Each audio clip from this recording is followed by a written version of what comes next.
Hello everyone, thank you so much for joining me today. So you're wondering what a CCMA is and what their role is in a physician's office. Well, in today's video, I'll be going over everything that you need to know about what a CCMA is and how to get your certification as a certified clinical medical assistant. If you are new here, my name is Nancy and I have been a certified medical assistant since 2013. Before I dive into all the juicy details of today's video, please help us out by liking this video and subscribing to our channel. Don't forget to also hit that notification bell so you never miss an upload. All right, let's dive right in. So a CCMA is known as a Certified Clinical Medical Assistant.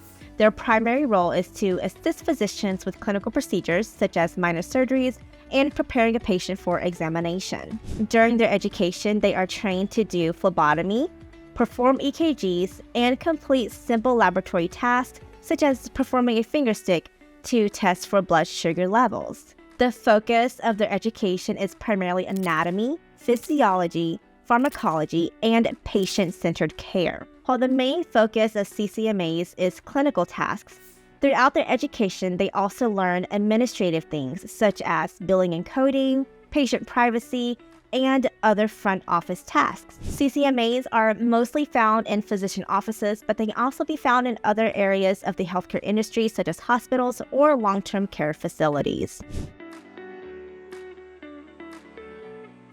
Now, CCMAs earn their certification through the NHA, or the National Health Career Association. In order to be eligible to take the CCMA exam, you have to meet one of two requirements for the NHA to allow you to schedule and sit down for an examination. The first requirement is possessing a high school diploma or GED equivalent, in addition to completing a medical assistant training program within the last 5 years. The second requirement is possessing a high school diploma or GED equivalent and having at least 1 year of work-related experience in the medical assistant field within the last 3 years. Now, if you want the foolproof method to get you prepared for the examination and get you the right training and education, check out my free masterclass. In my masterclass, I give you the blueprint and step-by-step process to get you started on this amazing career. The most common way that individuals go about getting the certification is typically with the first option, completing an education and training program and then sitting for their certification exam. Much of the exam material will be based on what you learn in class, and the NHA actually has resources online through their website that will tell you exactly how much of a subject is on the examination for you to study. One thing that you need to consider if you are going the second route with just work experience and then sitting for the examination is that sometimes what you learned years ago or what you learned in the office may not be the most accurate information. So utilize all the resources that the NHA is able to give you so you will be well prepared for your first exam with the NHA Association. So you've completed your education and training and you have graduated. What is the next step in getting your certification as a CCMA? Once you have graduated and you meet one of the two requirements that I mentioned earlier through the NHA, you are ready to sit for the examination. Because the NHA oversees the certification and recertification process for CCMAs, the first thing you have to do is set up a candidate profile through their website. After you have successfully completed your candidate profile, you'll be able to go ahead and set up a time for your exam. But before you do that, just make sure you go over your candidate handbook that gives you all the details on how to properly register yourself for a certification exam. Right now, the cost for your initial certification through the NHA for a CCMA is $160 through the NHA website.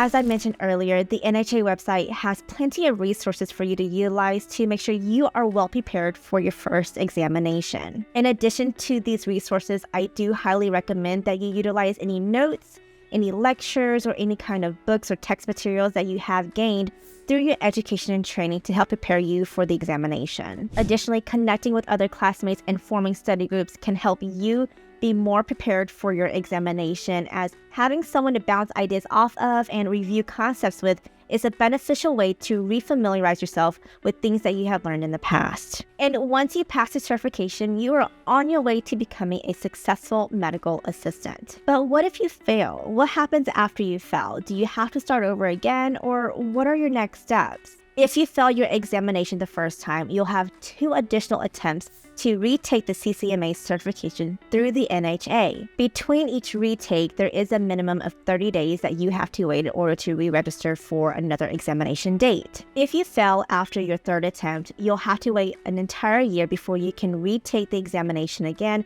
and you'll have to pay full price to re-register yourself as a candidate. This is why I put so much emphasis on making sure that you utilize the resources that you have. So that way, your likelihood of passing the first time is much higher, and you don't have to worry about retaking the exam later. To maintain your certification through the NHA, you have to complete at least 10 continuing education credits and pay your recertification fee every 2 years. All the details about maintaining your certification can be found in your NHA Candidate Handbook, so definitely refer back to that if you have any questions about the certification process. Now, I know that was a lot of information that I just dumped on you, but to help make it easier, I put together an amazing masterclass. Through my masterclass, I give you the blueprint to make sure you are well prepared for success as you start your journey on becoming a certified medical assistant. Definitely check it out at medicalassistantmasterclass.com, and I'll make sure to drop a link down below for you as well. That'll do it, guys. I hope that this answers some questions about what a CCMA is and how you go about getting your CCMA certification. If there was anything that I didn't cover that you have questions about, feel free to drop a comment down below and we'll get back to you as soon as we can. Thank you so much for hanging out with me again today. I hope to see you soon.